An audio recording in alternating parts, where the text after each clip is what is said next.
አታውቁምና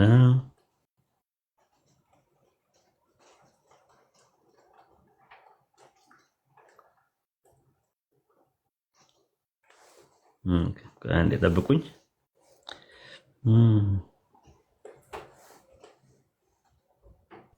ኡስታዝ 2028 ማቴዎስ 28 የሰው ልጅ ሊያገለግል ሕይወቱን ለብዙዎች ቤዛ ሊሰጥ እንጂ እንዲያገለግሉት አልመጣም ይላል። ቤዛ ማለት ምን ማለት ነው? ትርጉሙ ሞትን ሳይሆን የሚያመለክተው ነፃ ማውጣትን ነው የሚያመለክተው። ለምሳሌ ሙሴ ቤዛ ተብሏል። ያንን የቱ ጋር ታገኘዋለሽ? ሐዋርያት ሥራ 7:35 ላይ ሙሴ ይላል ቤዛ አድርጎ ይላል። በመልአኩ እጅ እግዚአብሔር ሹምና ቤዛ አድርጎ ላከዋል። ቤዛ የሚለው ቃል እዚህ ጋር ምንድን ነው? ነፃ ማውጣትን ነው የሚያመለክተው እንጂ ቤዛ የሚለው ቃል መሰቀልን አይደለም የሚያመለክተው። እንደዛ ከሆነ ሙሴ ተሰቅሏል ወይ ብላችሁ ጠይቋቸው። ሌላው ቤዛ የሚለው ቃል በእንትን ስትመለከቱ ምንድን ነው? ለሀብታም ሀብቱ ቤዛው ነው ይላል። ራሱ ስትመለከቱት ምንድን ነው አለ? ቤዛው ነው ብሎ ይናገራል። ያ ማለት ግን እንትን ነው ማለት አይደለም። ራሱ ይሄ የሚሰቀልለት ምናምን ማለት አይደለም። መጽሐፍ ምሳሌ ምዕራፍ 13 ቁጥር 8 ላይ ይዩት። ለሰው ነፍስ ቤዛው ሀብቱ ነው ይላል። እንዴ ነፃ የሚያወጣው ከድህነት የሚያወጣው ማለት ነው እንጂ ሀብት የሚባል ነገር የሚሰቀል ነገር ወይም ደግሞ በእናንተ ፋንታ የሚሞት ነገር ማለት አይደለም። ራሱ መጽሐፈ ምሳሌ ምዕራፍ 21 ቁጥር 18 ላይ ኃጢአተኛ የጻድቅ ቤዛ ነው ይላል፣ በደለኛ ደግሞ የቅን ሰው ቤዛ ነው ይላል። ኃጢአተኛ የጻድቅ ቤዛ ነው ሲባል ምንድን ነው? የሚሞትለት ነው ማለት ነው? ኃጢአተኛው ለጻድቁ ይሞትለታል፣ ይሰቀልለታል ማለት ነው እንዴ? አይ ቤዛ ማለት እኮ ምነካ ወሂድ ነፃ ማውጣት እንደሚያመለክተው ቤዛው ማለት ነፃ አደረገ በሚል ይመጣል። ከዛ አንጻር ነው መታየት ያለበት እንጂ ቤዛ የሚለው ነገር መሰቀል አይደለም ካሉ እንግዲህ ያው ማቴዎስ ወንጌል ምዕራፍ 20 ቁጥር 28 ላይ ቤዛ የሚለውን ነገር ያንን ነው ሕይወቱን ቤዛ አድርጎ የሚለው ነገር ነፃ ለማውጣት ነው የመጣበት። የሰው ልጅ ሊያገለግል ሳይሆን ሕይወቱን ለዛ ነገር ነው። ለሰማይ ወፎች ጉድጓድ አላቸው፣ ለሰማይ ወፎች ጎጆ፣ ለቀበሮች ጉድጓድ አላቸው። የሰው ልጅ ግን ራሱን የሚያስጠጋበት የለም እና የተላኩት ዓላማዬና ኢላማዬ ማስተማር ነው። ምግብ ብላ ሲሉት የኔስ ምግብ የላከኝን ፈቃድ መፈጸም ነዋል፣ ታስታውሱ እንደሆነ። ስለዚህ ከዛ አንጻር ነው የሚናገረው።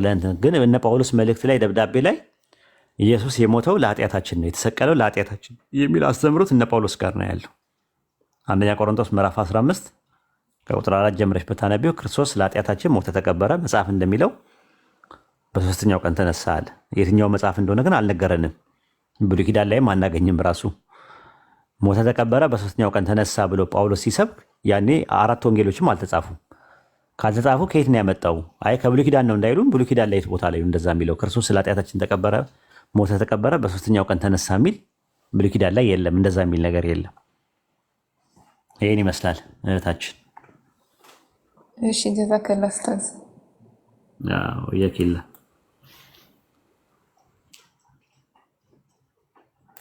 ሌላ ደግሞ መነግራችሁ ነገር አዲስ ነገር መነግራችሁ ነገር አቡበከር አለ፣ ይስሐቅ አለ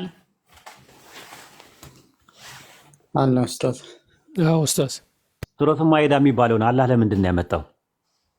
ስለ ማኢዳ ስለ ማዕዱ ምዕራፍ ለምንድን ነው አላህ የነገረን? ታውቃላችሁ ይህን ሚስጥሩን?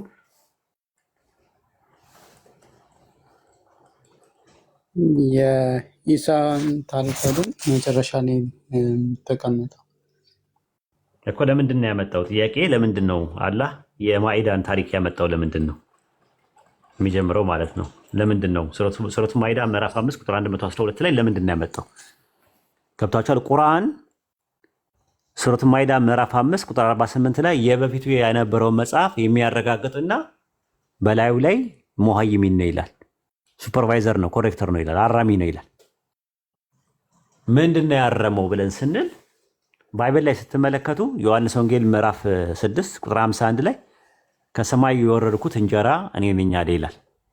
ከዛ ምን አለ? እንጀራው ምን ነው አለ? ስጋዬ ነው አለ። ስጋዬን የሚበላ ደሜን የሚጠጣ የዘላለም ሕይወት አለው ይላል።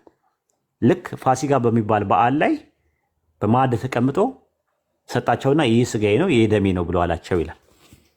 ያንን ነው ለማረም ቁርአን የመጣው ማለት ነው። ሱረቱ ማኢዳ ምዕራፍ 5 ቁጥር 112 ላይ ያርመዋል። የመርየም ልጅ ኢሳ ሆይ ጌታ በእኛ ላይ ከሰማይ ማዕድ ሊያወርድልን ይችላልን ባሉ ጊዜ አስታውስ። ምዕመናን እንደሆናችሁ አላህን ፍሩ አላቸው ይላል። ከዛ ከእርሱ ልንበላ ልቦቻችን እውነትን ያልከን መሆኑን ልናውቅና በእርሷ ላይ ከመስካሪዎች ልንሆን እንፈልጋለን አሉ ይላል። የመሪም ኢሳም ደግሞ ምን አለ? ጌታችን አላህ ሆይ ለእኛ ለመጀመሪያዎቹና ለመጨረሻዎቹ በዓል የምትሆን ከአንተ ዘንድ ተአምር የሆነችውን ማዕድ ከሰማይ በኛ ላይ አውርድ ይላል። ለበዓል ቀን ነው። በዓል ማለት ኢድ ነው የሚለው የአረብኛው አይታችሁት ከሆነ የኢዱ ቀን ወይም የበዓሉ ቀን ምግብ እንዲሆን ጥያቄ ጠየቁ። በዛ የተነሳ ምን አደረገ አላህ? እኔ ማዕዷንም በእናንተ ላይ አውራጅ ነኝ አላቸው ይላል። ማዕዱ የወረደው ከሰማይ ነው። ሊትራሊ ማዕዱ ወርደዋል። ያ የወረደው ማዕድ እንጂ ኢየሱስ ማዕድ ሆኖ አልወረደም። አልበሉትም፣ አልጠጡትም። ለበዓሉ ቀን የበሉት ምግብ ከሰማይ የወረደ ምግብ ነው እንጂ ኢየሱስ ከሰማይ ወርዶ ስጋውን ቆርሶ ደሙን አፍሶ አጥንቱን ከስክሶ ነፍሱን ክሶ የሚባል ትምህርት እኛ ጋር የለም። ይህንን አርሞታል ቁርአን። በዚህ መልክ አስባችሁ ታውቃላችሁ? አላውቅም ኡስታዝ። የጌታ እራት የሚባለው ነገር ይታረማል ማለት ነው። ትራንስሰብስቴንሻል። ለዛ ነው እነሱ የማይስማሙበት። መጨረሻ ላይ ምን ያደርጋሉ? ይቀየራል ይላሉ። ምንድን ነው ስትሏቸው ይቀየራል። ካቶሊኮች ምን ይሉታል? ኮ ሰብስታንሺዬሽን የሚባል ትምህርት አላቸው። ኮ ሰብስታንሺዬሽን ያላቸው ፕሮቴስታንት ነው። ከእንትኑ ጋር ይጣመራል ብለው ያምናሉ። እና ሰብስታንሺዬሽን የሚባል ደግሞ አለ ራሱ። የትራንስ ሰብስታንሺዬሽን የሚባለው ደግሞ ምንድን ነው? ይለወጣል ይላሉ። ካቶሊኮች ሊተራል ይለወጣል፣ ኤሰንሱ ይለወጣል ይላሉ። ኦርቶዶክስ ደግሞ ሚስቲካል ቼንጅ ያደርጋል፣ ተማሉ ላይ ይለውጣሉ ይላሉ። ስለዚህ የጌታ እራት የሚባለው ኮንሴፕት ወይም ደግሞ ቅዱስ ቁርባን የሚባለውን ኮንሴፕት ቁርአን አርሞታል በትክክል ማለት ነው። ከሰማይ የወረድኩ እንጀራ እኔ ነኝ፣ እንጀራውም ለዓለም ሕይወት የምሰጠው ስጋዬ ነው ያለውን ከሰማይ የወረደው ኢየሱስ ሳይሆን ማዕዱ ነው የወረደው። አየህ፣ ቁርአን አራሚ ነው የተባለው ለዛ ነው ራሱ። ኡስታዝ አንድ ነገር እዚህ ጋር የሆነ አንድ ተፍሲር ያነበብኩት ነበር። አሁን ከነገርከኝ ጋር ትንሽ ስለገረመኝ ነውና አረብኛው ላይ ልክ እንዳልከው ተኩኑ ለና ዒደን ሊአወሊና ወአኺሪና ሲል እያሉ ያሉት ይህንን ምግቡን ካወረድክልን እኛና ከኛ በኋላ የሚመጣውም እንደ ኢድ እንደ በዓል አድርገን ልንይዘው እንችላለን እያሉ ነው ይላል እንትኑና ይገርማል። ከንተ ያለው ግንኙነት አሁን ነው ከመጽሐፍ ቅዱስ አንፃር አይቼው አላውቅም ነበር ይሄንን። ዝም ብሎ አይደለም። አሁን ዘፍጥረት 1:26 ላይ ኤሎሂም ለመላእክት ምን አላቸው? እንፍጠር አላቸው ይላል። እንፍጠር ያላቸውን ኩፋሌ 4:4 ላይ ማግኘት ትችላለህ። ታርገም ላይ ማግኘት ትችላለህ። ሚድራሽ ላይ ማግኘት ትችላለህ። የተለያየ ቦታ ላይ እንፍጠር ያለው ለመላእክት እንደሆነ ነው የሚለው። የአይሁዶች ሙሉ ነው ይስማማሉ። አላህ በቁርአን ውስጥ ግን አረመው ያንን ኮንሴፕት ማለት ነው። ሱረቱ በቀራ ምዕራፍ 2 ቁጥር 30 እና ሱረቱ ሷድ ምዕራፍ 38 ቁጥር 8 ላይ ምንድን ነው የሚለው? አላህ ለመላእክት ሰውን ከጭቃ ፈጣሪ ነኝ፣ ሰውን በምድር ላይ ምትክን አድራጊ ነኝ ባለ ጊዜ አስታውስ ነው የሚለው። እንፍጠር ሳይሆን ያላቸው ለፈጠር ነው ያላቸው ብሎ ያርመዋል። ገብቷል? በላዩ ላይ ሙሃይሚን ነው፣ ኮሬክተር ነው ይላል፣ አራሚ ነው ይላል ቁርአን። ለዛ ነው ሱረቱ ዩኑስ ምዕራፍ 10 ቁጥር 37 ላይ ይህ ቁርአን አለ ከአላህ ሌላ ከሆነ አካል የተቀጠፈ ሊሆን አይገባውም ማለት። ነገር ግን የበፊቱ መጽሐፍን የሚያረጋግጥና በውስጡ ያለውን የሚዘረዝር ሲሆን ከዓለማቱ ጌታ የተወረደ ነው ይላል። ከዓለማቱ ጌታ የተወረደው ቁርአን በፊት የነበረው ሜን ፖይንቶች ምን እንደነበረ ለነቢያቱ ምንድን ነው የወረደው የሚለውን ነገር የሚዘረዝር ነው፣ ሊዘረዝር ነው የመጣው። ስለዚህ አየህ ሱረቱ ማኢዳ ምዕራፍ 5 ቁጥር 112 እስከ 116 ላይ ያለው ኮንሴፕቱ እስከ 15 ያለው ኮንሴፕቱ በአጠቃላይ የበዓሉ ቀን ፋሲጋ የሚባል ነገር ፋሲጋ የሚባለው በዓል ላይ ከሰማይ ማዕድ ወርዶላቸው ነው የበሉት እንጂ ከሰማይ የወረድኩ እንጀራ እኔ ነኝ፣ እንጀራውም ለዓለም ሕይወት የምሰጠው ስጋዬ ነው፣ ስጋዬን የሚበላ ደሜን የሚጠጣ የዘላለም ሕይወት አለው፣ እንጀራውንም ቆርሶ ሰጣቸው፣ ይህ ስጋዬ ነው፣ ጽዋውንም አንስቶ ባርኮ ሰጣቸው፣ ይህ ደሜ ነው የሚለው ትምህርት ስህተት ነው። ራሱ ተጽፎ ስለተገኘ አይደለም። ራሱ ዝም ብላችሁ እንትናደ ኢየሱስ ሳይናገር ብዙ የተጨመሩ ነገሮች አሉ። ኢየሱስ እንደተናገረ ተደርጎ ከ182% ነው የሚለው ፕሮፌሰር ባርት ሄርማን። ከ182%ቱ ኢየሱስ በአራት ወንጌል ላይ የሰፈሩ ነገሮች የኢየሱስ አይደሉም ነው ያለው። ራሱ ከጊዜ በኋላ የተጨመሩ ነገሮች አሉ። ደግሞ ማየት እንችላለን። ማርቆስ 16:9-20 ድረስ ያለው ጭማሪ ነው። ብዙ ሰዎች ብዙ ክርስቲያኖች የሀገራችን ክርስቲያኖች ያመነ የተጠመቀ ይድናል፣ ያመኑትን እነዚህ ምልክቶች ይከተላሉ፣ በስሜ አጋንንትን ያወጣሉ፣ በአዲስ ቋንቋ ይናገራሉ፣ ወንጌልን ለፍጥረት ስበኩ ይላል መጽሐፋችን። ያመነ የተጠመቀ የቱ ጋር ነው ያለው? ማርቆስ 16 ከ9 እስከ 20 ድረስ 9ና እስከ 20 ድረስ ያለው ጭማሪ ነው። እንኳን ኢየሱስ ሊናገረው ይቅርና የማርቆስ ወንጌል ክፍል አይደለም እያሉ ነው የሚጨቃጨቁበት ስኮላር። አዲስ መደበኛ ትርጉም የግርጌ ማስታወሻ 1980 የግርጌ ማስታወሻ መመልከት ይችላል። ጭማሪ ነው ራሱ።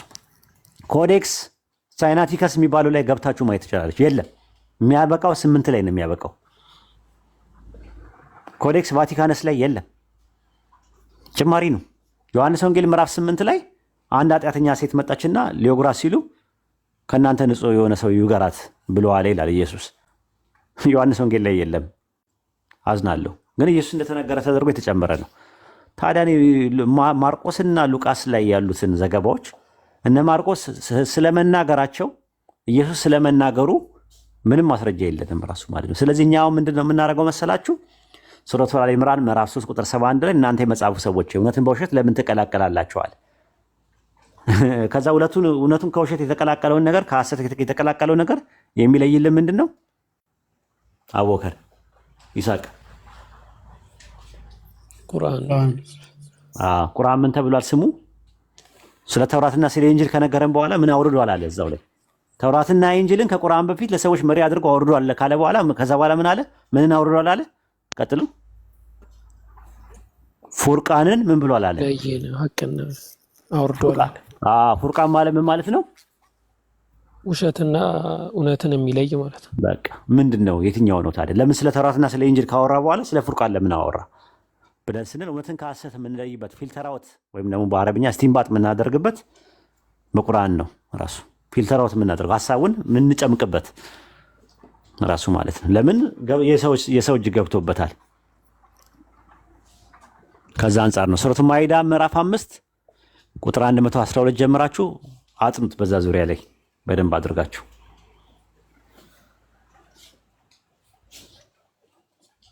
አይ ቲንክ አዲስ ነገር እንዳገኛችሁ ተስፋ አለኝ ከባይበል አንጻር። ነው ኡስታዝ ጀዛከላሁ ኸይር።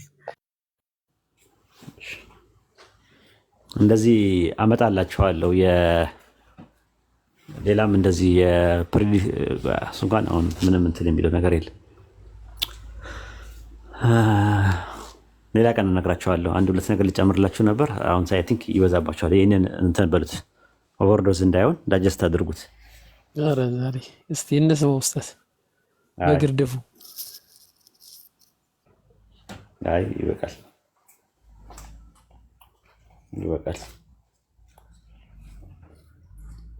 ብላችሁ ሻይ ቡና እንኳን አትሉኝም እኮ እዚህ ቤት ስመጣ ሻይ ቡና ምናምን ይለኝ የለም። ፈቲም አሲያም ሻይ ቡና አይሉኝም። ሌላ ቀን ይሻላል።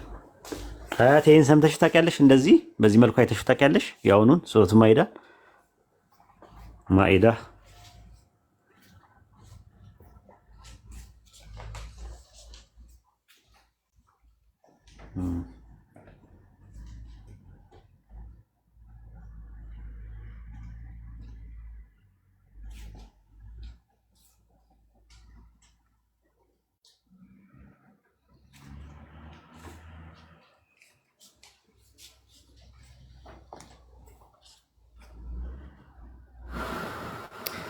እሺ ኡስታዝ ሰምቼው አላውቅም፣ የመጀመሪያዬ ነው። ግን ከዚህ በፊት ይሄ የዮሐንስ ወንጌል ምዕራፍ 6 ሙሉ ምዕራፉን ስናነበው ከአንድ ጀምረን እዛ ጋር ለሰዎቹ ያሳየው ተአምር ሁሌ ከዚህ ከምዕራፍ 5 ጋር ይመሳሰልብኛል እና ዛሬ ደግሞ ስታብራራ ሞር ግልጽ ሆነልኝ።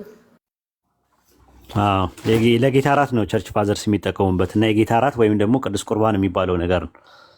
ስለዚህ ከአምስቱ አዕማደ ምስጢር ራሱ አንደኛው ቅዱስ ቁርባን ነው። በአረብኛ በእንግሊዝኛ ኢኮረስት ይባላል አይደል? አምስቱ አዕማደ ምስጢር የሚባሉት የክርስትና መሰረቶች የመጀመሪያው ትሪኒቲ ነው፣ ምስጢረ ስላሴ የሚባለው። ሁለተኛው ደግሞ እንትን ነው፣ ምስጢረ ስጋዊ ነው፣ ኢንካርኔሽን ይባላል።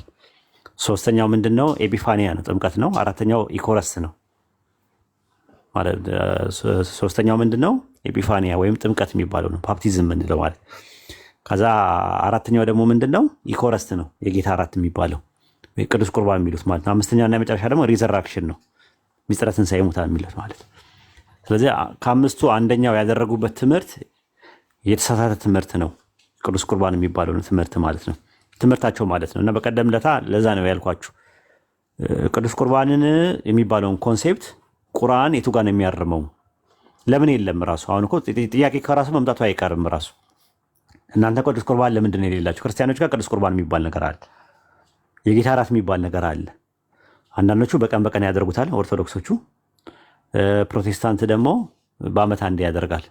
ፕሮቴስታንትና ኦኒሲስ በአመት አንዴ ነው የሚያደርጉት። ልክ አርብ ቀን ጠብቀው ያደርጉታል። አርብ ቀን የስቅለት የሚባለው ቀን ጠብቀው ነው ፕሮቴስታንቶች በአመት አንዴ የሚያደርጉት። በሳምንት አንዴ የሚያደርጉም ሰዎች አሉ። ጆባዊ ትነሶች በአመት አንዴ ነው የሚያደርጉት። ኒሳን 14 ነው የሚያደርጉት። የፋሲካ ዕለት ጠብቀው ነው የሚያደርጉት። ግን ሲያደርጉ ምንድነው በሁለት መልኩ ይከፈላሉ። ኦርቶዶክስና ካቶሊክ የሚሉት ይለወጣል። እንጀራውና ህብስቱ እና ወይኑ ወይም ደግሞ ቪንቶ ነው የሚያደርጉት አይደል? ፕሮቴስታንት ቪንቶ ነው የሚያደርጉት።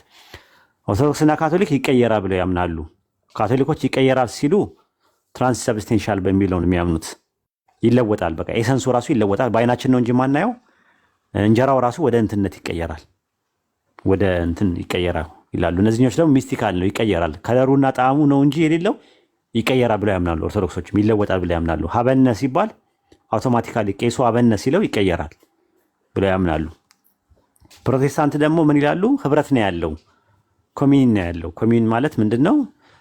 ኮሰብስቴንሻል የሚባል ነገር ነው። ከሱ ጋር አንድ ይሆናል። ግን እሱ ይሆናል ማለት አይደለም፣ ምሳሌ ነው። ኢየሱስ በግ ነኝ ሲል በግ ነው ማለት እንዳልሆነ ሁሉ፣ በር ነኝ ሲል በር ነኝ ማለት እንዳልሆነ ሁሉ፣ እንጀራ ነኝ ሲል እንጀራ ነኝ ማለት እንዳልሆነ ሁሉ፣ መንገድ ነኝ ሲል መንገድ ነኝ ማለት እንዳልሆነ ሁሉ፣ እረኛ ነኝ ሲል እረኛ ነኝ ማለቱ እንዳልሆነ ሁሉ፣ በተመሳሳይም ስጋዬ ነው ሲል ደግሞ ስጋው ነው ማለት አይደለም፣ ምሳሌ አነጋገር ነው ብሎ ይላሉ። እነዛኞቹ ደግሞ ኖ ስጋዬ ነው ያለው ምሳሌ ያላለም፣ በቃ ስጋዬ ነው ያለው ስጋው ነው በቃ ብለው ነው የሚከራከሩት። ስለዚህ አሁን ወደ ቁርአን ስናመጣው ጉዳዩን ዮሐንስ ወንጌል ምዕራፍ 6 ቁጥር 51 ላይ ከሰማይ የወረድኩ እንጀራው እኔ ነኝ፣ እንጀራውም ለዓለም ሕይወት የምሰጠው ስጋዬ ነው አለ። ስለዚህ ከሰማይ የወረድኩት ራሴ ነኝ እና ስጋዬን የሚበላ ደሜን የሚጠጣ የዘላለም ሕይወት አለው ብሎ ሲናገር የሚበላው የነበረው የፋሲካ ቀን ደግሞ በማዕድ ተቀምጠው ይህ ስጋዬ ነው ይህ ደሜ ነው ብሎ የበዓሉ ቀን ያደረገውን አላህ የበዓሉ ቀን ግን ምን እንዳደረጉ ይነግረናል። የኢድ ቀን ፋሲካ የሚባለው ኢድ በእነሱ የነበረው ላይ የነበረው ማዕድን ከሰማይ አውርድልን ብለው ዱዓ አድርገው አውርድላቸው ብሎ ኢሳ አስወርድልን ብለው ኢሳን ጠይቀውት ከዛ በኋላ ደግሞ ኢሳ ደግሞ ዱዓ አድርጎ ከዛ አላህ ደግሞ ምን አደረገ? ማዕዱን ከሰማይ አወረደ። ታምር ነው። ልክ መናን በብሉይ ኪዳን ላይ እንዳወረደው መናን ለእስራኤል በምድረ በዳ እያሉ በሙሳ ዓለይሂ ሰላም አማካኝነት ከሰማይ ወርዶ ነበረ ምግብ መና የሚባል ድርጭት ማለት ነው። ድርጭትና መና ወርዶላቸው ነበር። ልክ እንደዛ ይሄ እንደ ታምር ይሄኛውም ወርዶ ነበር ነው የሚናገረው። በቃ በዛ አርሞታል። ስለዚህ አሁን የጌታ እራት የሚባል ነገር የለም ማለት ነው።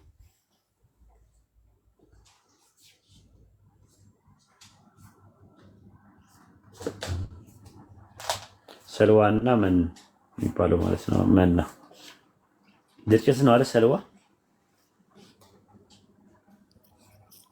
የሚታወቁ ናቸው እንዴ እንደዚህ አሁን ምግቦች?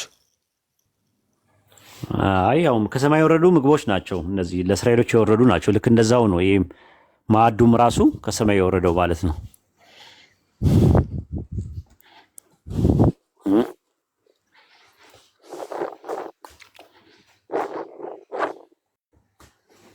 በነገራችን ላይ ጠረጴዛ ማለት እኮ ትርጉሙ ራሱ ማዕድ ማለት ነው። ታውቃላችኋል?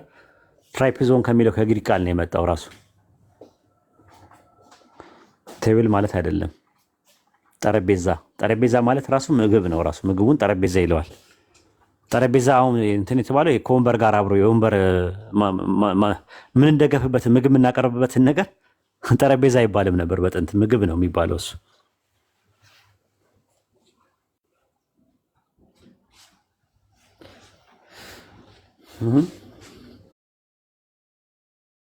የተማሩ ግን ለካፌሮች አይጠቅማቸውም። ትምህርቱም ላይገባቸውም ሁላ ይችላል።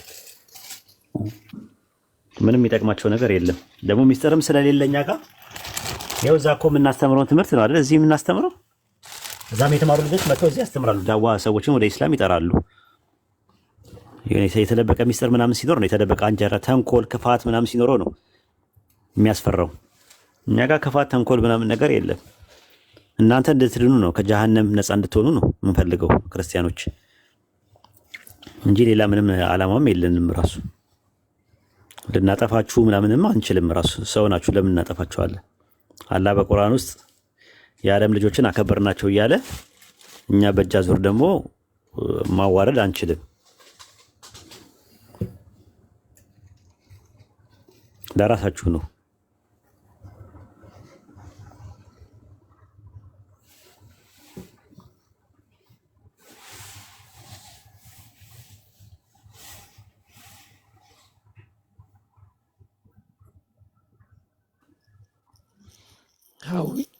ሀዊን አላገኘኋትም መሰለኝ። ወይ ሀዊ አንድ ጻፊላቸው ከታች ሀዊ ማናት ምናምን እያሉ ነው። ያሲንም አለ እኮ ያሲንም አለ፣ አሲያም አለች፣ ሀያትም አለች። እንዴ ዋናዋ ፓስተር ሀያትም አለች። ፓስተራችን ናት እኮ እሷ።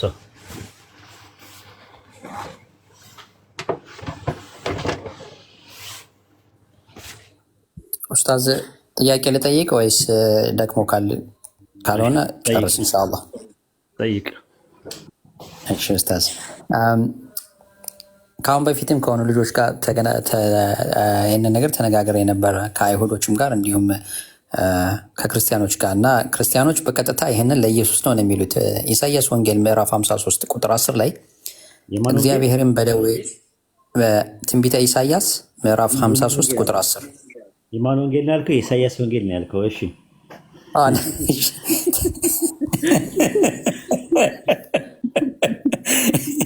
የምላስ ወለምታ ነው እንግዲህ ችኮላ ይመስለኛል። እኔ ስም አልጠቅስም ማለት ፐርሰናሊ ስም አልጠቅስም እንጂ አንዱ የኦርቶዶክስ አስተማሪ የጢሞቴዎስ ሰዎች አለ ወደ ጢሞቴዎስ ሰዎች አለ።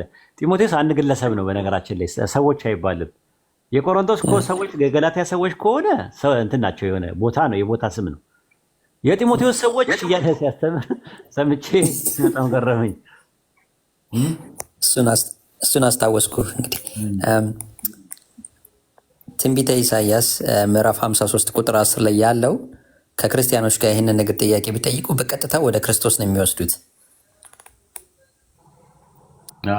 እና እሺ ወደ ክርስቶስ የሚወስዱት ከሆነ እዚህ ጥቅስ ላይ እግዚአብሔርም በደዌ ያደቀው ዘንድ ፈቀደ፣ ነፍሱን ስለ ኃጢአት መስዋዕት ካደረገ በኋላ ዘሩን ያያል ይላል እና ዘሩን ያያል ከተባለ እንግዲህ ዘሩን ያያል በጣም ግልጽ አማርኛ ነው፣ ልጅ ወልዳል ማለትን ይመስለኛል። እና ለምንድነው ልጅ ወልዷል ወይ ልትሉን ነው ስላቸው እነሱ የሚሉት ተከታዮች ያፈራል ማለት ነው ብለዋል። እና አንተ ምንድን ነው የምትለው ኡስታዝ?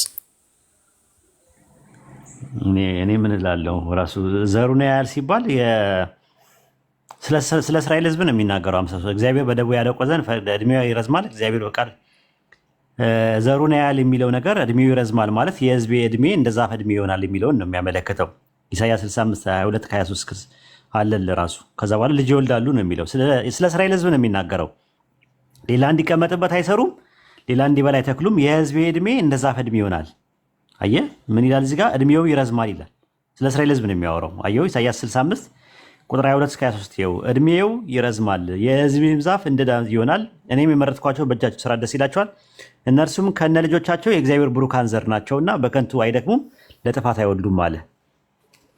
ዘሩን ያያል ማለት የእስራኤል ሕዝብ ከዛ በኋላ ይበራከታል። ከባቢሎን ምርኮ በኋላ እንደሚበራከት የሚያሳይ ነገር ነው እንጂ ስለ ኢየሱስ ዘርም አይደለም የሚያወራው ኮንቴክስቱ። ግልጽ ነው። ባረከላሁ ፊክ። እንዲሁም ከአይሁዱ ጋር ስወያይ እሱም በቀጥታ ይሄ ለእስራኤሎች ነው ያለው። ክርስቲያኖች ለኢየሱስ ነው የሚሉ ከሆነ በጣም የሚያስቅ ነገር ነው ያለው እሱ።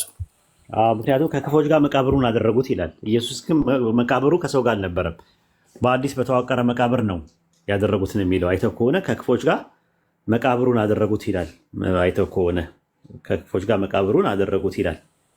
እሱ ጥቅስ እንዴት ነው የሚፈቱት ነው ራሱ። የቱ ጋር መሰለ? ቁጥር ስንት መሰለ? ቁጥር 9 ላይ እዛው ላይ ቁጥር 9 ላይ ምን ይላል? እንደዛ ይናገራል ማለት ነው። ከክፎች ጋር መቃብር ነው። ኢየሱስ በአዲስ በተዋቀረ መቃብር ነው የተቀበረው እንጂ ከክፎች ጋር አልተቀበረም። ከዛ በኋላ ደግሞ 12 ላይ ደግሞ ከኃያላን ጋር ምርኮን ይከፋፈላል ይላል። የትኛውን ምርኮ ተከፋፍሏል? ከኃያላን ጋር። እነማን ናቸው ኃያላን የተባሉት? የተከፋፈለውስ ምንድን ነው? ከኃያላን ጋር የሚባሉ የምድር ነገስታት ጋር የተከፋፈሉት ከባቢሎን ምርኮ በኋላ ያለውን ነገር ነው ራሱ። ዳሪዮስና ቂሮስ የሚባሉ ነገስታት ወይም ኃያላን ሲመጡ ከዛ በኋላ ከባቢሎን ውስጥ የነበረው ምርኮ ተመልሰው ተከፋፍለዋል። ለዛ ነው ከኃያላን ጋር ምርኮን ይከፋፈላል ይላል ኢየሱስ። የሚባሉ ነገስታት ወይም ኃያላን ከማን ጋር ነው ምርኮን የተከፋፈለው? እነዚህ መመለስ አለባቸው። ምንድነው ኃጢአት ይሸከማል ምናምን የሚል ነገር አለ አይደለ? ኃጢአትም እንደሚሸከም ይናገራል የእስራኤል ሕዝብ። እነሱ እንትን አሉ እኛ ኃጢአታቸውን ተሸከምን ምናምን ነገር እያለ ይናገራል። አይተው ከሆነ አላውቅም። ራሱ ኃጢአትን ይሸከማል የሚል ጥቅስ አለ ኢሳያስ እዛው ላይ 10 ላይ እግዚአብሔርን በደዌ ያደቀው ዘንድ ፈቀደ ነፍሱንም ስለ ኃጢአት መስዋዕት ካደረገ በኋላ ይላል። 11 ላይ ያለው ኃጢአታቸውን ይሸከማል ይላል አይደል? 11 ላይ ከነፍሱ ድካም ብርሃን ያያል ደስ የሚለዋል። ጽድቅ ባሪያውን በእውቀቱ ብዙ ሰዎችን ያጸድቃል ኃጢአታቸውንም ይሸከማል ይላል። ኃጢአታቸው ኤርምያስ ምዕራፍ 5 ቁጥር 7 ላይ ታገኘዋለህ። አባቶች ኃጢአት ሰሩ ዛሬ የሉም፣ እኛ ግን በደላቸውን ተሸከምን ወይም ኃጢአታቸውን ተሸከምን ይላል። ስለዚህ ምንድነው ኃጢአታቸውን ይሸከማል ማለት እነዛኞች ያጠፉት አጥፍተው እነዚህ አዲሱ ትውልድ የመጣው እነዛ ባጠፉት እየተጠየቅን ያለ ነው እያለ ነው ያለው። ራሱ ኃጢአታቸውን ይሸከማል። ሰበካው ኤርምያስ ነው 5:7 ላይ አባቶች ኃጢአት ሰሩ እኛ ዛሬ የሉም አለ፣ እኛ ግን ኃጢአታቸውን ተሸከምን አለ። አይተህ ከሆነ ተመሳሳይ ነው ራሱ የዕብራይስጡ የሚናገረው። እንደገና ደግሞ ስለ እስራኤል ሲናገር ሕዝቅኤል 4:4 ላይ አንተ ግን በግራ ጎን ትተኛለህ፣ የእስራኤልን ቤት ኃጢአት አኑርባት፣ በምትተኛበት ቁጥር ኃጢአታቸውን ትሸከማለህ ይላል። ኃጢአታቸውን ምን ትላለህ? ትሸከማለህ አለ። እንደገና ደግሞ ቁጥር 5 ላይ ምንድነው የእስራኤል ቤት ኃጢአትን ትሸከማለህ ይናገራል ማለት ነው። ኃጢአታቸውን ትሸከማለህ ይላል። ስለ እስራኤል ሕዝብ ነው የሚናገረው። በጣም ይገርማል። ከአይሁዱ ጋር ዛሬ ተወያይቼ ነበረ። እሱም በቀጥታ እሱ እንዳያለው ስለ እስራኤሎች ነው እንጂ የሚናገረው ይሄ ስለ ኢየሱስ በጭራሽ ግን መምቻቸው አይሁዳኖቹ ደግሞ መምቻቸው በጣም ከባድ ነው። ራሱ አይተው ከሆነ ቲንክ ወደፊት ስታገኘው አይሁድን ጥያቄ ጠይቀዋለህ ራሱ ማለት ነው። እንትን ላይ 53:5 ላይ ስለ ህዝቤ በከንቱ ተወሽተዋል የሚለው ላይ ተወሽተዋል ነው የሚለው። አይተህ ከሆነ ተወሽተዋል ሳይሆን ተወሽተዋል ገብቷል። ከላይ እንዳለው ሉጋ ነው የሚለው ራሱ። ሉጋ ማለት ምን ማለት ነው? ሉጋ ማለት ተወሰደ ማለት ነው። ግን እዚህ ጋር ግን ስትመለከተው ምንድን ነው የሚለው? ሁዎ ሳይሆን የሚለው ላሞው ነው የሚለው። ላሞው ማለት ተወሽተዋል ማለት ነው። ራሱ ተወሽተዋል እነርሱ ማለት ነው። ላሞው ማለት ተወሽተዋል። ስለዚህ ነው የሚያወራው ቢሉት እሱን ነው እነሱ። ኢሳያስ 53:8 ላይ በግዞትና በፍርድ ተወሰደ የሚለውን ተወሰዱ ነው የሚለው የዕብራይስጡ። ከዛ በኋላ ስለ ህዝቤ ኃጢአት ተመቶ ከሕያዋን ምድር እንደተወገዱ ነው የሚለው። እንደተወገደ አይደለም ገብቷል። እርሱ የሚል ነገር ነው ያለው። እርሱ ሳይሆን እነርሱ ነው የሚለው የዕብራይስጡ። ስለዚህ አይሁዳውያኖች ምንድነው የሚሞግቱት? ኢየሱስ 1% ነው። ነገር ግን እዚህ ጋር የሚያወራው ስለ ህዝብ መሆኑ የምናውቀው በፕሉራል ነው የሚጠቀመው እና ኢየሱስ ፕሉራል ለምን ለኢየሱስ ተጠቀምበት ብለው ይሞግታሉ። ገብቷል። ቅድምም እሱ እንደዛ ነው ያለው። መጽሐፉን በአማርኛው ሲተረጉሙ አለ አጣማው ነው የተረጎሙት። እዚህ ጋም ኢቨን ለአንድ ነገርም እንኳን ቢናገር ስለ ህዝበ እስራኤል ነው የሚናገረው እያለኝ ነበረ። እሱ ነው አይሁዶች እንደዛ ነው እንግዲህ ሲረዱት የነበረው። ጥቅሱም የመጣበት ባለቤቶች አላቸው። ባለቤቶች በዚህ መልኩ ነው የተረዳ ነው ብሎ ነው ያስቀመጡት። ስለ አንድ ግለሰብ አይደለም የሚያወራው፣ ወይም ስለ መሲሁም አይደለም የሚያወራው። ስለ እስራኤል ህዝብ መከራ ነው የሚናገረው። የያዕቆብ መከራ ይለዋል። ከዛ አንጻር ነው እና ባሪያዬ የሚለው ነገር ኢሳያስ ላይ ስለ እስራኤል ህዝብ ነው የሚያወራው። ባሪያዬ እያለ ብዙ ቦታ ላይ ይናገረዋል። ከ43 ጀምሮ ባሪያዬ እስራኤል እያለ እየተናገረ መሀል ላይ ስለሌላ አይናገርም። ጻድቅ ባሪያዬ በእውቀቱ ብዙ ሰዎችን ያጸድቃል የሚለው ከዛ አንጻር ነው። የሚያጸድቀው በምንድነው? በእውቀቱ ነው። እውቀት ነው። በመማር በማስተማር ሂደት ውስጥ የሚኖር ነው። ህዝቤ እውቀት ከማጣቱ የተነሳ ጠፍቷልና ስለሚል ሆሴዕ 4:6 ላይ ህዝቤ እውቀት ከማጣቱ የተነሳ ጠፍቷል፣ ጻድቃን ደግሞ በእውቀት ይድናሉ ይላል ምሳሌ ላይ። ስለዚህ ጻድቅ ባሪያዬ በእውቀቱ ብዙ ሰዎችን ያጸድቃል የሚለው ከዛ አንጻር ነው እንጂ ደንብ የሚነሳው ቀብር ከገባ በኋላ ለምሳሌ አንድ ሰው ቀብር ውስጥ አስገብቶ ሲመለስ የዛኔ ነው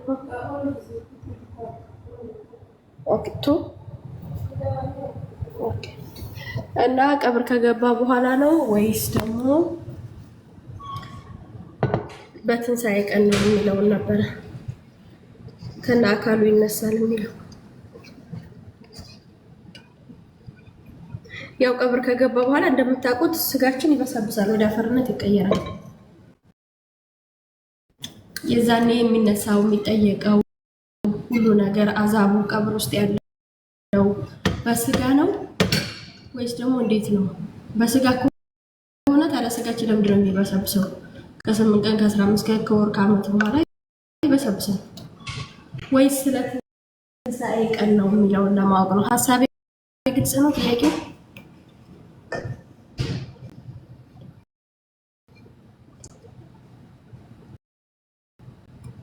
ሀሳቤ ግልጽ ነው? ያጀምሩ። ግልጽ ነው። ጥያቄሽ ይመስለኛል የቀብር ላይ ቅጣት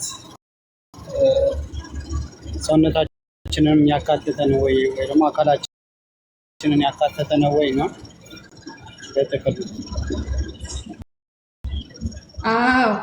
አካላችንን ያካተተው የቀብር ውስጥ ከቀብር ውስጥ ጀምሮ ያለው ሂደቱ ነው ወይስ የትንሣኤ ቀን ነው? ለምሳሌ የትንሣኤ ቀን ሰዎች በተለያየ ቅርጽ ሆነው ይነሳሉ እንደየሰራቸው መጠን እና በትንሣኤ ቀን ነው ወይስ ከቀብር ጀምሮ ነው አካላችን እንትን የሚለው?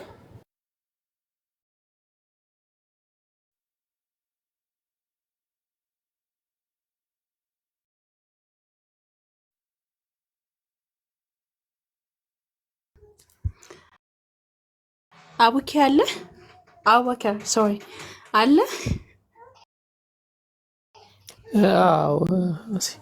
አዛን እያለ ነው ዱባይ። ለዛ ቀጥልለት አንተ ቀጠል። ከሰማሁ ታፕታፕ አድርጉ እሺ። ያዩን ጥያቄማ እንዴት ነው የምንመልሰው? ያው አንድ የሚታወቀው ነገር የቀብር ቅጣት አለ። ያው ከዛ በፊት ነው ከትንሣኤ በፊት ቀብር ላይ ቅጣት አለ። ያ ቅጣት በስጋቸው ነው። በስጋቸው ከሆነስ ለምን ይበስ ቅርዐ ኒዓሊ ምንድነው እሱን የቀበሩ ሰዎች ሲሄዱ የነሱን ኮቴ ይሰማል ብለው ነብያችን መሐመድ ሰለላሁ ዐለይሂ ወሰለም ተናግሯል። ስለዚህ ያ ሰው ከባባድ የሆኑ ቅጣቶችን ይቀበላል። እንትን ውስጥ በቀብር ውስጥ ሰላት የማይሰግድ ሰው የሚነደፈው አለ። መላእክቶች በመዶሻ ወደ ታች እየመቱት እንትን የሚሉት አለ። ያ ሌላ ዓለም ነው። ስለዚህ እኛ አሁን ባለን እንትን አንፃር በእንትን ነው በአካል ነው ወይስ በመንፈስ ነው የሚለውን ለማለት ይከብዳል።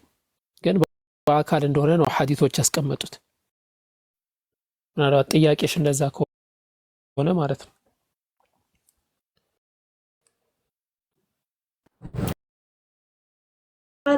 ታዲያ ይሄንን ስጋችንን ይዘን የምንነሳው የትንሣኤ ቀን ነው ማለት ነው የሚለውን ነው። አሁን የቀብርና የትንሣኤ ቀን የሁለቱን ልዩነት ነው ማወቅ የፈለኩት። የትንሣኤ ቀን ምንም ጥርጥር የለውም ሁላችንም በአካል እንዳለን ሆነን ያው የአካላችንን መጠንና ቅርጽ ስራችን ቢለያይም እንነሳለን።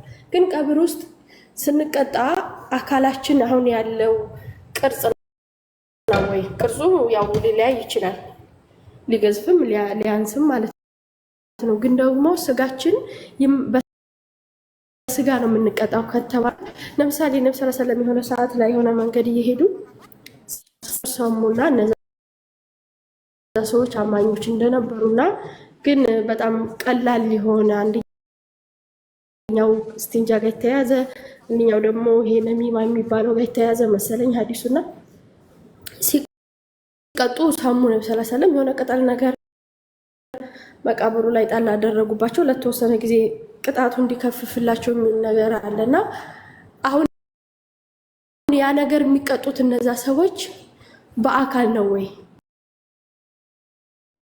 እንደሚወስዱ ነው? እኔ ባለኝ እውቀት ደረጃ ኡስታዝ በሩህ ነው ብለዋል ከታች። ሩሃቸው ግን አሁን የሙእሚን የሆኑ ሰዎች የጀነትን እንትን እንድታገኝ ይደረጋል የሚል አንድ ሐዲስም አለ፣ በሩህ ደረጃ ማለት ነው። ሰውነታቸው ግን እንደሚበሰብስ ያው ግልጽ ነው። ያ ወደ ነብያችን መሐመድ ሰለላሁ ዐለይሂ ወሰለም መጥቶ وضرب لنا مثلا ونسي خلقه قال من يحيي العظام وهي رميم ያለው ሱረቱል ያሲን ላይ ያ ነው አጥንት አፈር ከሆነ በኋላ መልሶ የሚያስነሳው ማን ነው ብለው ቁል ዩሕይሃ الذي አንሻሃ ወለ መራ ያለ አላህ መልስ የሰጠበት ሁኔታ አለና ኡስታዝ በሩህ ነው ብሏል። እኔ ይሄ እውቀት የለኝም። ስለዚህ ቀብር ላይ ከሆነ እንደዛ የሚቀጡት በትንሣኤ ቀን ደግሞ ያ አጽም የተወሰነ ፓርቱ ቅድም ኡስታዝም እንዳብራራው ከዛ የትንሣኤ ቀን ስጋ ለብሶ ይነሳል ማለት ነው። እሺ ተመሳሳይ ጥያቄ ሼክ ኢብኑ ዑሰይሚን ተጠይቀው የመለሱት አለ። ምን አሉ? አልአስሉ አነሁ ዐለ ሩህ መሰረቱ ሩህ መሆኑን ነው፣ የምትቀጣው ሩህ እንደሆነች ነው። ሊአነ አልሑክመ በዕደል መውት ሊሩህ ከሞት በኋላ ያለን ነገር የሚመለከተው ሩህ ስለሆነ ይላል። እንዲሁም በደን ደግሞ ሰውነት የሚባለው እንትን ስለሚል ቅድም አያት እንዳለችው ስለሚሆን ይላል። ወሊሃዛ ላ የሕታጁ ልበደን ኢላ ኢምዳድ ሊበቃኢ ይሄ በደን ሰውነታችን ለመቆየት እንትን ስለማይኖረው ይልና ከዛ በኋላ የሼኹል ኢስላም በዚህ ላይ አንዳንዴ ሩህ ከበደን ጋር ከአካል ጋር ልትቀጣበት የሚችልበት ማለት ተዋሱል መገናኘት ሊኖራቸው የሚችልበት ሁኔታ አለ ብለው በዚህ መልክ ያስቀምጡታል ሼኽ ኢብኑ ዑሰይሚን ማለት ነው። ወላሂ ሊገናኙ የሚችልበት ሁኔታ አለ ግን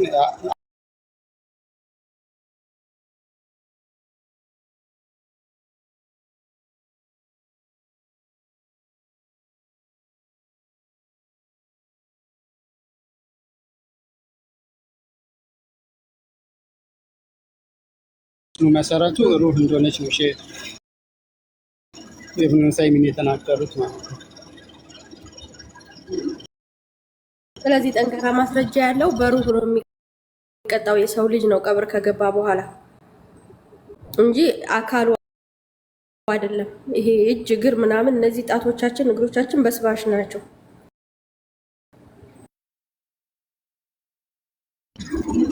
አዎ እንደዛ ነው ያስቀመጡት። ግን እንትን እንድትዩ የፈለኩት ከግምት እንዳታስገቢው ምን ይላሉ? አህያንን ምናልባት አንዳንዴ እንትን ሊል ይችላል፣ ተዋሱን ሊገናኝ መገናኘት ሊኖር ይችላል። ቀርተሲል ቢልበደን ይላል። ከሰውነት ጋር እቺ ሩህ የምትባለው ነገር ከሰውነት ጋር ተቆራኝታ ሊቀጣ የሚችልበት ሁኔታ አለ ቀብር ላይ ማለት ነው። ከተገናኘማ ታዲያ ስጋ እንዴት ይበሰብሳል? ይሄ ካፈር የተሰራው ስጋችን ተገናኘ ካልንማ እንዴት ይበሰብሳል? መቃብር ብትከፍተው እኮ ወደ አፈርነት ነው የሚቀየረው ስጋው። እሱም ነው በመሰረታዊነት ሳይሆን አህያንን ነው ብለው ሼክ ኢስላም ሲያስቀምጡት ሊገናኝ የሚችልበት ሁኔታ አለ። ለምሳሌ ወላሂ አለም ያው ብዙም ስለሚያስፈልግ ገይብ ነው ለኛ ማለት ነው።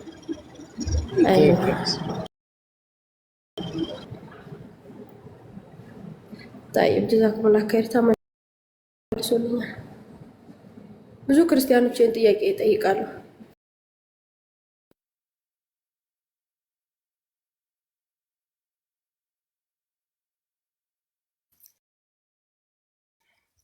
ቆይ ሀዩ አንዴ እንደውም አንድ መጽሐፍ አግኝቻለሁ። ትንሽ ጠብቂኝና አነብልሻለሁ። በዚህ ላይ እንትን ያለ አንድ መጽሐፍ አለ።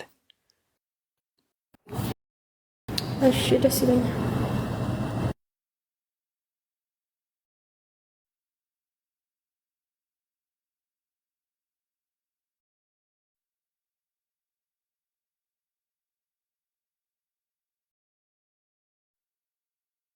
በዚህ ጋር ተያይዞ እስቲ ኡስታዝ ምናልባት ከኮሜንት ላይ ካለን እና የሉቃስ ላይ የተዘገበው የአብርሃምና የአልዓዛር ታሪክ ሀብታ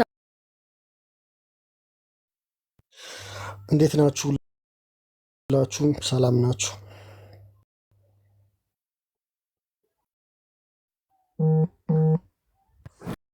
አልሐምዱሊላህ ሰላም ነው ካሊድ። አለን።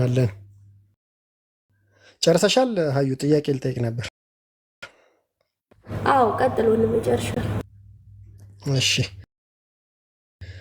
ማን ይመልስልኝ? እንትን የሚባል ነገር አለ፣ ሀዲስ አለ። ሀፊዘል ቁርአን ምንድነው ስጋው ምስጥ አይበላውም ነው ምናምን የሚባል ሀዲስ አለ።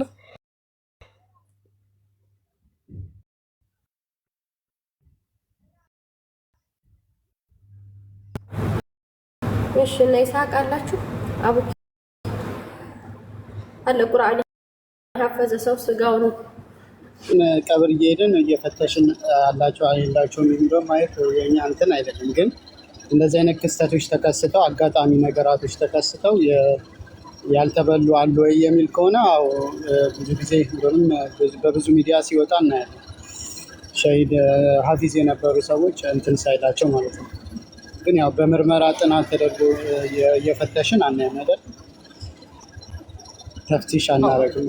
ግን እንደዚህ ለምሳሌ ክስተቶች ተከስተው አሉ የሚያጋጠሙ ማለት ነው። ኦኬ አደጋዎች ደርሰው ምናምን ነገር እንደዚህ ቀብራቸው እንትን ሳይል ያለፉ ነው። ኦኬ አይ ለምሳሌ አሁን ምን አለ መሰለ ውሻ ነጃሳ ነው። ከዛ በኋላ 6 ጊዜ በውሃ ከዛ 1 ጊዜ በአፈር እንትን ከተባለ ነው በኋላ ነው የሚጸዳው የሚል አለ። እሱ በሳይንስ ፕሩፍ ተደርጓል። ይህም 1 ወይ 2 እንደዛ ፕሩፍ የተደረገ አለ ወይ ነው ጥያቄ።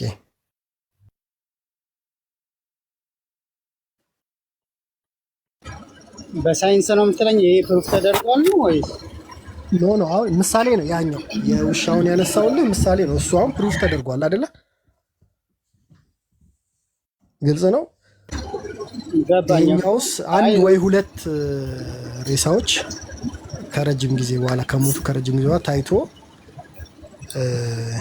ሪል መሆኑ ፕሩፍ ተደርጓል ወይ? የምታውቀው ነገር አለ? ቅድም ባልኩ መሰረት ነው። እንደ ቅድሙ ክስተቶች እንደዚህ እንትን መከሰቶች አደጋዎች ሲከሰቱ መቃብር አካባቢ ብዙ ጊዜ የቆዩ እንትኖች ሳይበሰብሱ የተገኘበት ሁኔታ አለ። ግን እንደዚህ በጥናት ደረጃ እንደዚህ አካሄዶ ሀፊዞችን የመረመር አላውቅም። ወደዋል በእኔ በኩል ማለት ነው። አቡበከር ወይ ሀያት የሚጨምሩት ካለ ጨምሩ።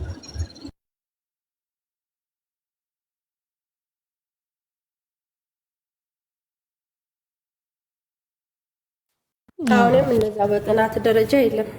ሆን ተብሎ ቁርአን ያሐፈዘ ሰው መቃብሩ ከሞተ በኋላ ተከፍቶ ምናምን ጥናት ተደርጎበት ምናምን እንደዛ አልሰማሁም።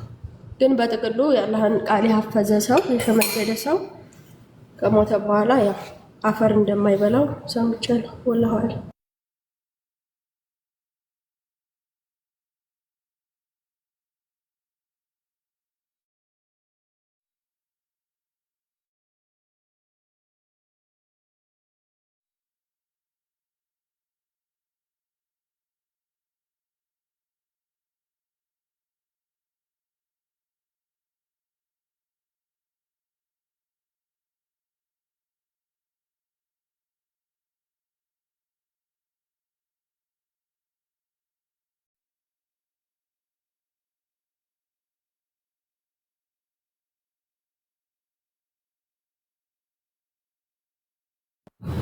ቀጥሉ ሀባይ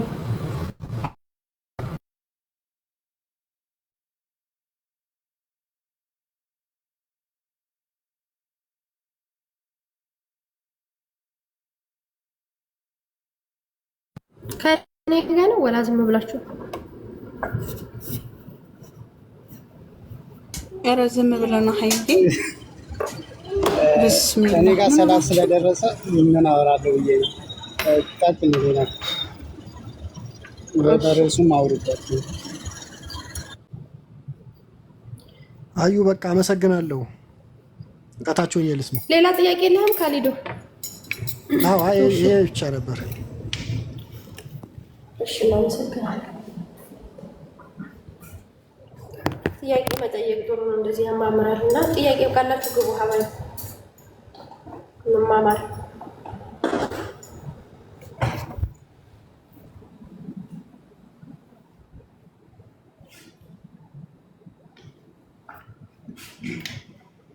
አሲ ጥያቄ የለሽም? ያው ከመንፈስ ውጪ ማለት ነው።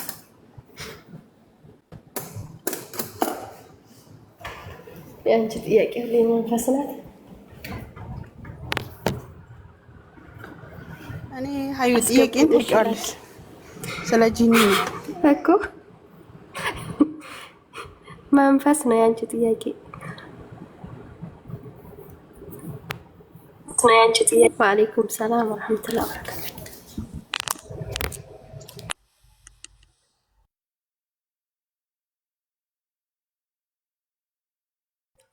ሰላም አለይኩም።